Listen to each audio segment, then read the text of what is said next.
Trump के साथ जब आकर ये बंदा बैठा है तो आप उसके चेहरे पर नागवारी देखिए, चेहरे पर नागवारी, हल्की सी स्माइल भी बीच में। और जब गुफ्तगू हो रही है तो पूछा गया साफियों की जानिब से कि अब क्या होने जा रहा है। वो कहते थे चंद घंटे के बाद पता चल जाएगा डील होनी है नहीं होनी, मामला क्या होने हैं। और इस वक्त सबसे बड़ी दुनिया की मुलाकात है, या तो आज यूक्रेन बिक जाएगा या फिर आज आखिरी जंग का बटन दब जाएगा, कोई सूरत हाल होगी। अब ट्रंप ने जब उसको साथ बिठाया है तो ट्रंप को ये पता है कि पूरी दुनिया की नजरें मुझ पर हैं, मैंने जंग बंद करवानी है तो मैं किंग बन जाऊंगा, नहीं तो उसके बाद पूरी दुनिया में तबाही। और आप इमेजिन कीजिए कि खाली ये मामला नहीं है। ट्रंप से जब पूछा गया, यानी वहां एक मामला हुआ, ट्रंप ने इसको तंज किया। उसने कहा, ज़ेलेंस्की से पूछा कि चूंकि आपको पता है कि 4 साल इसके पूरे हो गए, भाई तुम इक़्तिदार से अलग क्यों नहीं हो रहे।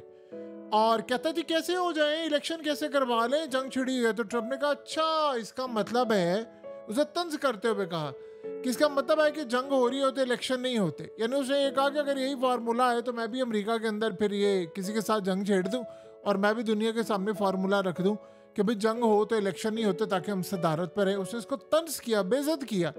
लेकिन उसके बाद वो डीटो की तरह वहां पर बैठा रहा, उसने कोई बात नहीं की। अब सिनेरियो यहाँ पर ये देखिए क्या है।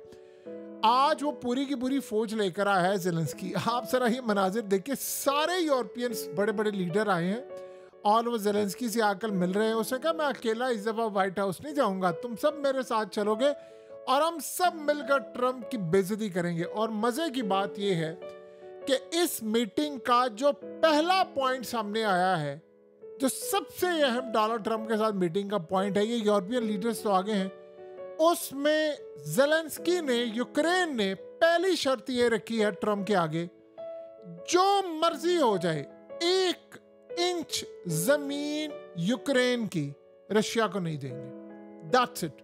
बाकी बातें तो बाद में है।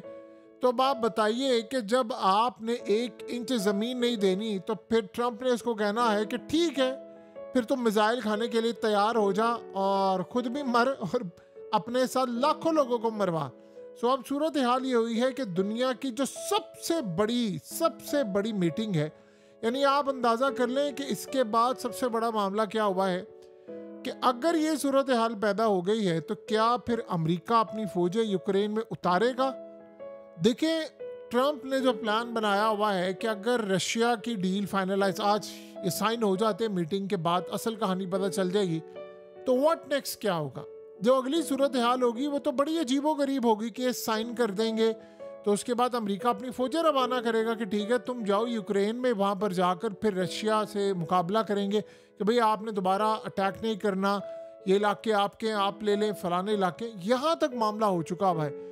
लेकिन सवाल यहाँ पर यह होता है कि इस मीटिंग के बाद अगर लड़ाई हो गई बहुत बड़ी और उसके बाद डोनाल्ड ट्रंप को लग गया कि मेरी तो बादशाह खतरे में है, क्योंकि उसके बाद तो जाहिर सी बात है यूरोप, देखिए जिस तरह ज़ेलेंस्की ने कहा भाई मैंने तो गिव अप नहीं करना, तो ट्रंप को तो लग गया है कि सारी मीटिंग का बेड़ा गर्क हो गया है। ये ना हो कि तुम यहाँ से चले जाओ वो तुम्हें ही मार दे, तो ये किसी गलत फहमी में ना जाना। और इस सूरत हाल में जब बार बार ट्रंप उसके साथ मीटिंग, जब सवाल पूछते रहे सहाफ़ी क्या आप बताइए, उसने कहा जी पुतिन भी चाहते जंग बंद करना। आप उसके फेस एक्सप्रेशन देखिए कितने खतरनाक थे, कभी मुंह इधर कर रहा है कभी मुंह उधर कर रहा है, उसको ये बात समझ नहीं आ पा रही मैं क्या जवाब दूं। और अंदर अब जब मीटिंग होगी तो उसने क्या देना कि भाई हमने तो नहीं छोड़ना इलाका, क्योंकि आपको पता है ट्रंप ने इसके आने से पहले ही कह दिया था कि नेटो में नहीं जाओगे, यूरोप में नहीं जाओगे और इलाका छोड़ना पड़ेगा तुम्हें और अपने इलाके जो है सरेंडर करना पड़ेंगे। अब वो उसको कहेगा कि तुम्हें पता नहीं है, वो मार देगा तुम सबको, उसके न्यूक्लियर मिसाइल डिप्लॉयड हैं ऑलरेडी।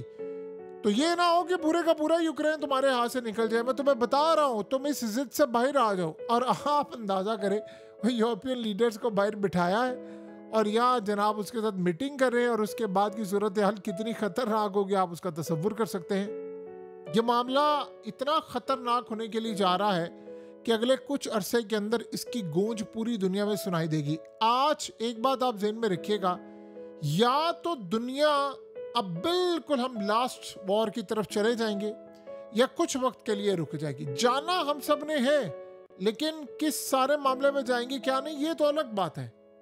उधर आप अंदाजा कर लें कि ज़ेलेंस्की अभी गारंटी मांग रहा है, उधर रशिया ने अटैक कर दिया है, तो रशिया इस वक्त मुकम्मल तौर पर इनको तबाह करने के लिए तैयार है।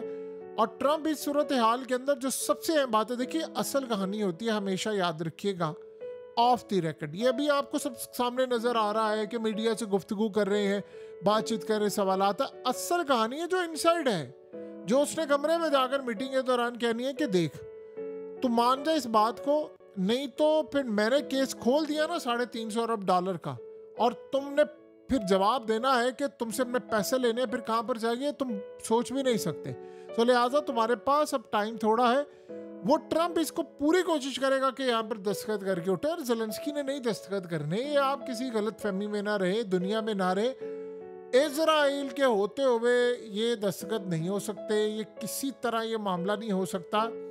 ये सूरत हाल है ही नहीं कि ये मामला इस तरह हो जाए। देखिए आज दुनिया का वर्ल्ड ऑर्डर उसमें क्रैक आने वाला है, ये आप अच्छी तरह समझ लें। ट्रम्प की इस वक्त मौजूदा सूरत हाल ये है कि ट्रम्प ने फैसला किया है कि इसके बाद मेरी जो लड़ाई, क्योंकि आज अगर साइन नहीं होते तो लड़ाई फिर यूरोप के साथ भी हो जाएगी। अब आप ये सोचें एक मिसाल के तौर पर, क्या ऐसा मुमकिन है कि अचानक से ये सारे अमन मुज़ाकरात ख़त्म हो जाए, जंग बढ़ जाए और अमेरिका रशिया के साथ खड़ा हो जाए? अब आप ये कहेंगे कि नहीं ये मुमकिन नहीं है, तो मुमकिन तो ये भी नहीं था कि पुतिन आता, रेड कारपेट उसके लिए बिछाया जाता और डोनाल्ड ट्रम्प तालियां मारता और मुलाकात करता। क्या ये मुमकिन था? सवाल ही पैदा नहीं होता। अब सोचें ये सारे वो यूरोपियन लीडर्स हैं जो पुतिन को कहते हैं कि भाई तू कातिल है, तू तो लोगों को मारने वाला है, मासूमों को मारने वाला है। और आप इमेजिन कर ले यही सारे अब ट्रम्प को कहेंगे कि तू जिम्मेदार है, तुम्हारी वजह से ये सारा मामला हुआ है। इस बंदे का जहाज यूक्रेन में लैंड करेगा तो आप देखेंगे वहां से बम की बरसात होना शुरू हो जाएगी। फिर उसके बाद असल मसला ये है कि पुतिन ने जो ट्रम्प को ये बात वाजिया की है कि अगर आप लॉन्ग रेंज मिसाइल देते हैं और आप अगर अपनी फौज उतारते हैं, या आप अगर बराह रास्त या इनडायरेक्टली किसी भी तरह आप इस जंग में कूदते हैं, तो फिर जिस तरह हमने यूरोप को निशाना बनाया, यूएस मेनलैंड को भी निशाना बनाएंगे। और पुतिन के अल्फाज ट्रम्प बड़ी अच्छी तरह समझता है कि जंग क्या होती है और उसके अल्फाज की अहमियत क्या है। आज आप फर्क देखा आपने, ज़ेलेंस्की से मादनियात लेनी है, सब कुछ लेना है, वो पुतिन आता है तो ट्रम्प उसको लेने के लिए जाता है, रेड कारपेट बिछाता है। ये फर्क होता है अमेरिका की पॉलिसीज के अंदर। आम लोगों के लिए, जो खास तौर पर ऐसे ममालिक होते हैं जिनकी कोई, यही पुतिन था। इन्होंने न्यूक्लियर सबमरीन रवाना की तो उसने क्या कहा, उसने कहा मार देंगे इसको, आप हमें पता बताएं कहाँ पर भेजिए, हम उसके बाद इसको हिट करेंगे। और उसने फिर ओरेशनिक मिसाइल डिप्लॉय किया। ट्रम्प के पैरों तले जमीन निकली कि जो लीडर उनके सामने खड़ा होगा वो उसकी इज्जत करेंगे, जो झुकेगा, भीख मांगेगा, तरले मिन्नत करेगा, उसके साथ वो बहुत बुरा सलूक करेंगे। ये बात इस वक्त तय हो चुकी है।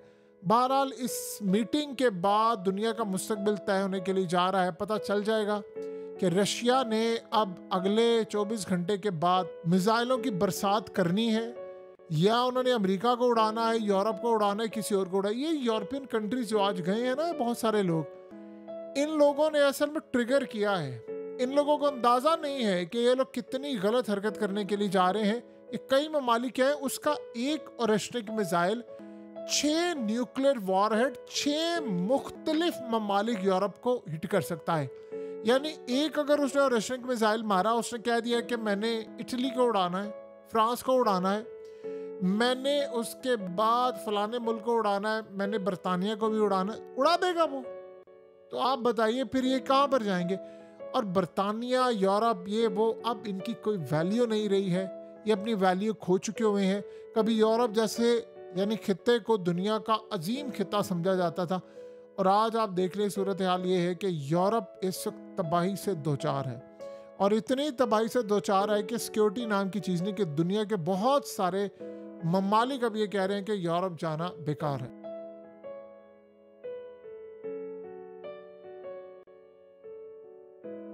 हकीकत टीवी को सब्सक्राइब करना मत भूलें, वीडियो को लाइक करें, शेयर करें और कमेंट सेक्शन में अपनी राय का इजहार ज़रूर करें।